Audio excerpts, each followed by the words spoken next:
కాసేపట్లో బీఆర్ఎస్ రాష్ట్ర కార్యవర్గ విస్తృత స్థాయి సమావేశం జరగనుంది. దీనికి సంబంధించిన పూర్తి సమాచారం తెలంగాణ భవన్ నుంచి మా ప్రతినిధి లివిల్ అందిస్తారు. లివిల్, మరి ఇంకెంతసేపట్లో సభ ప్రారంభమయ్యే అవకాశం ఉంది? అప్డేట్స్ ఏంటి దీనికి సంబంధించి? మరి కాసేపట్లో బీఆర్ఎస్ అధినేత కేసీఆర్ అధ్యక్షతన బీఆర్ఎస్ పార్టీ విస్తృత సమావేశం ప్రారంభం కానుంది. దీనికి సంబంధించి ఇప్పటికే ఎవరైతే ముఖ్య నేతలు వారంతా కూడా బీఆర్ఎస్ పార్టీ తెలంగాణ భవన్కి చేరుకున్నారు. మరి కాసేపట్లో దీనికి సంబంధించి వారికి అధినేత హాజరై దిశానిర్దేశం కూడా చేయనున్నారు. ఏదైతే గత 14 నెలల పాలనకు సంబంధించి ఒక రెఫరెండంగా తీసుకొని ఉన్నారు. 14 నెలల పాలన పూర్తిగా అస్తవ్యస్తంగా అగమ్యగోచరంగా మారింది. గత 10 సంవత్సరాల కాలంలో రైతు ఒక ఉన్నతమైన స్థితిలో ఉంటే ఇవాళ రైతు అధ్వాన స్థితిలోకి పోయారు. ఇవాళ రైతు ఆత్మహత్యలు పెరిగాయి. ఇవాళ ఎక్కడేసిన గొంగడి అక్కడే ఉంది. ఏదైతే ఇవాళ యావత్ తెలంగాణ వ్యాప్తంగా కూడా రైతు ఆత్మహత్యలు రోజు రోజుకు పెరిగిన పరిస్థితి వల్ల మనం ఇక్కడ చూడొచ్చు. ఇవాళ ఏదైతే ఈ విస్తృత సమావేశానికి పెద్ద ఎత్తున ముఖ్య నాయకులంతా కూడా పాల్గొన్నారు. ఇప్పటికే మనతో మాట్లాడడానికి యువ నాయకుడు మాజీ కార్పొరేషన్ చైర్మన్ వాసుదేవ్ రెడ్డి, చెప్పనన్నా ఇవాళ ఏంది ఈ ప్రోగ్రాంలో ఎలాంటి ఎజెండా ఉంది? ఇవాళ మా పార్టీ బీఆర్ఎస్ పార్టీ విస్తృత సమావేశంలో పార్టీ కార్యాచరణను దిశానిర్దేశాన్ని మరి పార్టీ శ్రేణులకు గౌరవ పార్టీ అధ్యక్షులు కేసీఆర్ గారు ఇవ్వబోతా ఉన్నారు.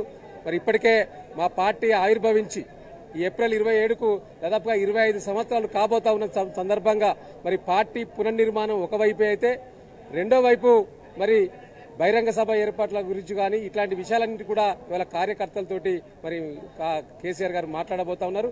రెండో అంశం ప్రధానంగా 14 నెలలైతా ఉన్నది కాంగ్రెస్ పార్టీ అధికారంలోకి వచ్చి. ఈ 14 నెలల్లో కాంగ్రెస్ పార్టీ చేసిన మరి ఫెయిల్యూర్స్ అన్నిటి కూడా ప్రజల మధ్యలోకి ఇప్పటికే తీసుకెళ్తా ఉన్నాం. ఇంకా బ్రహ్మాండంగా ప్రజల గ్రౌండ్లోకి తీసుకెళ్లడానికి మా కార్యాచరణ ఉండబోతా ఉన్నది. ఇప్పటికే వారు తీసుకున్న అనేక చర్యల వల్ల మరి యొక్క అభివృద్ధి మొత్తం కుంటుపడిపోయింది. మరి రాష్ట్ర అనేక విషయాలలో ఒక్క అభివృద్ధి అనే కాకుండా ఇచ్చిన సంక్షేమ పథకాలు ఏవి కూడా ఇలా ప్రజలకు చేరిన సందర్భం లేదు. ఆనాడు 6 గ్యారంటీల పేరు మీద 13 అంశాలు 100 రోజుల్లో చేస్తామని హామీ ఇచ్చారు ఎన్నికల ముందు. ఇలా 6 గ్యారంటీల్లో ఉన్న 13 అంశాల గురించి మాట్లాడితేనే ఇలా సమాధానం చెప్పకుండా డైవర్షన్ పాలిటిక్స్ ను ఇవాళ ఈ రాష్ట్ర ముఖ్యమంత్రి గారు ఈ రాష్ట్రంలో ఉన్న మరి ప్రజాప్రతినిధులందరూ కూడా చేస్తున్న సందర్భం కళ్ళ ముందు కనిపిస్తా ఉన్నది. మూడో అంశం ప్రధానంగా ఏంది అంటే, ఇలా రాష్ట్ర ప్రభుత్వంలో ఉన్న ప్రజాప్రతినిధులే ఈ రాష్ట్ర ముఖ్యమంత్రిని యాక్సెప్ట్ చేస్తారనేది స్పష్టంగా కనిపిస్తా ఉన్నది. దానికి నిదర్శనమే నిన్న వారు స్వయంగా వారి మంత్రివర్గంలో ఉన్న ఒక మంత్రి స్వయంగా ఈ రాష్ట్ర ముఖ్యమంత్రి కేటీఆర్ గారు అని చెప్పి పేరు పలకడం ఏదైతే ఉందో, ఇలా రేవంత్ రెడ్డి గారి మీద కనీసం అంటే ఈ రాష్ట్రానికి ముఖ్యమంత్రి రేవంత్ రెడ్డి అనేది మీ పార్టీ మంత్రివర్గంలో ఉన్న వాళ్ళు ఒప్పుకోలేని పరిస్థితి ఉన్నారు కదా. మీ జూపల్లి కృష్ణారావు గారే మాట్లాడిన మాటల తీరు చూస్తే అదే అర్థమైతా ఉన్నది కదా. ఇక మిగతా వాళ్ళు ఎవరు యాక్సెప్ట్ చేస్తారు? ఇది అందుకనే రేవంత్ రెడ్డి గారు ఎక్కడ ఏం చెప్తున్నారు అంటే, నేను ఈ రాష్ట్రానికి ముఖ్యమంత్రి అని ముఖ్యమంత్రిగా గుర్తించండి అని వారికి వారు సెల్ఫ్ డబ్బా కొట్టుకుంటున్న సందర్భం కాబట్టి ఇలా ఒక్కొక్కటిగా బయటపడతా ఉన్నాయి. ఇలా ప్రజలు ఏదో గొప్పగా భావించిండ్రు, మార్పు కావాలంటే ఏదన్నా మార్పు వస్తుందేమని భావించరు. కానీ ఇలా ఏ మార్పు రాలేదు. ఇలా ప్రజల్లో వచ్చిన ఈ యొక్క ఇబ్బందులను చూస్తే ప్రజలందరూ కూడా ఏవగించుకుంటా ఉన్నారు, చీదరించుకుంటా ఉన్నారు కాంగ్రెస్ పాలనను. కాబట్టే ఇవాళ మా పార్టీ విస్తృత సమావేశంలో అనేక అంశాలను మా పార్టీ నాయకుడు కేసీఆర్ గారు మరి చర్చించబోతా ఉన్నారు. ఈ అంశాలన్నిటి కూడా మళ్ళీ గ్రౌండ్లోకి వెళ్లి ప్రజల్లో మరి చర్చించడమే కాకుండా మరి అక్కడ గ్రామాల్లో వెళ్ళి మాట్లాడమే కాకుండా రేపు జరగబోయే స్థానిక సంస్థల ఎన్నికల్లో కూడా మా పార్టీ కార్యాచరణ మాకు చెప్పబోతా ఉన్నారు. ఆ స్థానిక సంస్థల ఎన్నికల్లో అదేవిధంగా రేపు జరగబోయే ఉప ఎన్నికల్లో 10 నియోజకవర్గాల్లో ఇప్పటికే మరి సుప్రీంకోర్టు తీర్పు కూడా ఇవ్వబోతా ఉన్నది. కాబట్టి తప్పకుండా జరగబోయే ఉప ఎన్నికల్లో కూడా మరి గులాబీ జెండా ఎగరవేయడం, స్థానిక సంస్థల్లో గులాబీ జెండా ఎగరవేయడం, వీటన్నిటి దిశగా మా పార్టీ యొక్క ఆలోచన మీద ఉండబోతుంది. వీటన్నిటి కూడా చర్చించబోతా ఉన్నాం. అంటే మీరు ఎప్పుడన్నా మొన్న కేసీఆర్ బర్త్డే సందర్భంగా పెద్ద ఎత్తున యువత అంటే ఒక దాదాపు 90% 5-6 వేల మంది వస్తే 90% యువత వచ్చిర్రు. వాళ్ళ యువత ఎందుకు ఈ విధంగా తిరోగమనం చేశారు అనుకోవచ్చు? 100% ఇలా యువతకు, నిరుద్యోగులకు, విద్యార్థులకు ఏదైతే ప్రభుత్వం ఆశ పెట్టి అడియాసలు చేసిందో, అడియాసలు చేసినటువంటి ఈ రేవంత్ రెడ్డి సర్కార్ పైన యువత చాలా ఆగ్రహంగా ఉంది.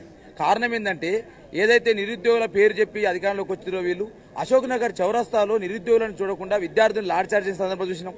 ఉస్మాన్ షీట్లో మెగా డిఎస్ ఏమని చెప్పేసి మీరు ఇచ్చిన హామీని అమలు చేయమంటే లాఠీచార్జ్ అయిన సందర్భాన్ని చూసినాం. కాబట్టి ఇలా మళ్ళీ కేసీఆర్ గారు మళ్ళీ రావాలి.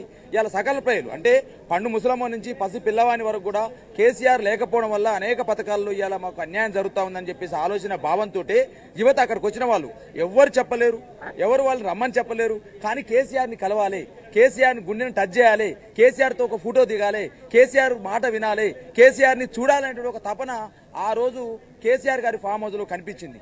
ఎక్కడి ఆనందం అంటే అవధులు లేని ఆనందం. ఒక్క ఫోటో దిగితే చాలు. మేము మమ్మల్ని అందరూ అంటా ఉన్నారు, అన్న మీరు చైర్మన్లుగా పనిచేసినారు, ఎమ్మెల్యేలుగా పనిచేసినారు, ఎమ్మెల్సీగా పనిచేసినారు, రోజు మీరు దిగుతున్నారు కానీ మమ్మల్ని ఒక్కసారి సార్ దగ్గర పోయినండి, సార్ని టచ్ చేస్తాము, సార్ని స్పృశిస్తాము, సార్ని స్పర్శిస్తామని చెప్పేసి మాట్లాడుతున్న తీరు చూస్తా ఉంటే కళ్ళు చెమ్మగిలినాయి. ఇవాళ లివిల్ గారు ఇలా నేను 100 టీవీ న్యూస్ ద్వారా చెప్తా ఉన్నా.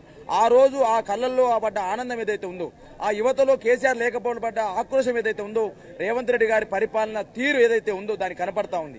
ఎందుకంటే అన్ని అస్పష్టంగా కనపడుతుంది లివిల్ గారు. ఇలా రైతు రుణమాఫీ విషయంలో రైతులు అన్యాయం గురైనారు, రైతు బంధుని తీసేసే ప్రయత్నం చేస్తా ఉన్నారు. ఒకవైపు నిరుద్యోగులకు సంబంధించి నిరుద్యోగ క్యాలెండర్ మిస్ అయ్యింది. అదేవిధంగా నిరుద్యోగులకు సంబంధించి ఏదైతే మీరు 4,000 ఇస్తామన్నారు అది కూడా మిస్ అయిపోయింది. ఇవాళ 2 లక్షల ఉద్యోగాలు వేస్తామన్నారు, కనీసం 12,000 ఉద్యోగాలు వేయలేని పరిస్థితి కనిపిస్తా ఉంది. మహిళలకు సంబంధించి స్కూటీలు ఇస్తామన్నారు, తులం బంగారం ఇస్తామన్నారు, కళ్యాణ లక్ష్మి లేకపోయే.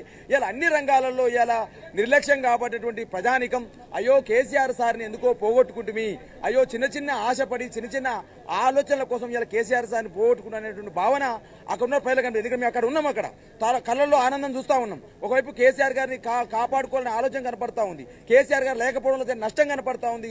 ఇవన్నీ అంశాలను చూస్తే కేసీఆర్ సార్ మళ్ళీ రావాలనే భావన ప్రజల్లోకి వస్తా ఉంది. 100% ప్రజల్లో ఉన్న భావాన్ని బీఆర్ఎస్ పార్టీగా వాటిని మమేకం చేస్తాం, ప్రజా పోరాటాలు సిద్ధమవుతాం. ఒకవైపు మా పార్టీ వర్కింగ్ ప్రెసిడెంట్ కేటీఆర్ గారు ఆల్రెడీ పార్టీ వర్గాల్ని, పార్టీ శ్రేణుల్ని, యువతను అనేక రకాలుగా దిశానిర్దేశం చేస్తా ఉన్నారు. ఆ క్రమంలోనే లివిల్ రెడ్డి గారు ఇవాళ 14 నెలలుగా బీఆర్ఎస్ పార్టీకి మేము చేస్తుంది ఏంటంటే హాస్టల్లో ఇలా 55 పైసలకు విద్యార్థులు చనిపోతే దాని మీద మా పార్టీ వర్కింగ్ ప్రెసిడెంట్ కేటీఆర్ గారి నాయకత్వంలో కమిటీ వేసి చూసి రావడం జరిగింది. అదేవిధంగా రైతుల ఆత్మహత్యలు జరుగుతా ఉన్నవి, సుమారు 430 మంది చనిపోయినారని చెప్పేసి నిమ్మకు నీరెత్తకుండా ఎవరిస్తున్న ఈ ప్రభుత్వాన్ని మరి మేల్కొల్పేటట్టు ఆదిలాబాద్ జిల్లాలో రాతోడు బాబురావు ఇంటికి వెళ్లి మాకు జోగు రామన్న గారు ₹1,00,000 చెక్కుని అందించిన సందర్భాన్ని కూడా గుర్తు చేస్తా ఉన్నా.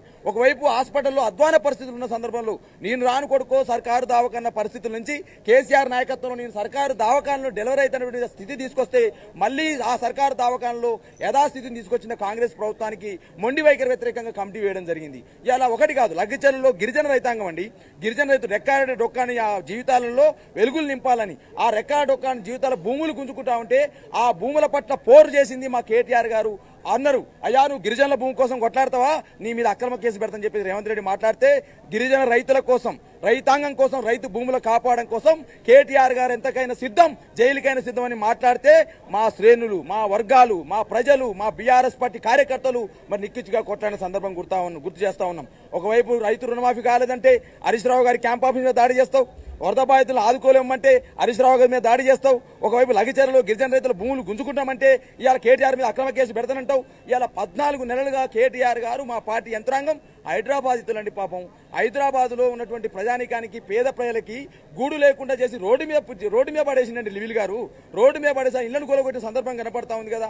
ఆ హైదరాబాద్లకు అండగా ఉన్నది ఎవరండి? బీఆర్ఎస్ పార్టీ నాయకత్వం కదా. కాబట్టి ఒక్కొక్క అంశాన్ని ఇలా వేరేజ్ వేసుకుంటూ అన్ని వర్గాల ప్రజల సమస్యల్ని బీఆర్ఎస్ పార్టీగా తీరుస్తాం. ఆ ఎజెండానే ఇలా కేసీఆర్ గారి నాయకత్వం దిశానిర్దేశం చేయబోతున్నాం. సారు మళ్ళీ రావాలి, ఈ ప్రజల సమస్యలు పరిష్కరించాలనే భావన ప్రతి బీఆర్ఎస్ పార్టీ కార్యకర్తలో ఉంది. ఇలా మీరు చెప్పండి, అధినేత ఏ విధంగా దిశానిర్దేశం చేయనున్నారు? ఈరోజు బీఆర్ఎస్ పార్టీ మా అధినేత కేసీఆర్ గారి నాయకత్వంలో మరి పెద్ద ఎత్తున కూడా దిశానిర్దేశం చేస్తూ ఉన్నారు. మరి ఇవాళ పార్టీ నాయకులందరూ భవన్కి వచ్చి ఇవాళ రాష్ట్రంలో జరుగుతున్నటువంటి వింత పోకడులు, చిట్టినాయుడు చేస్తున్నటువంటి రేవంత్ రెడ్డి సర్కార్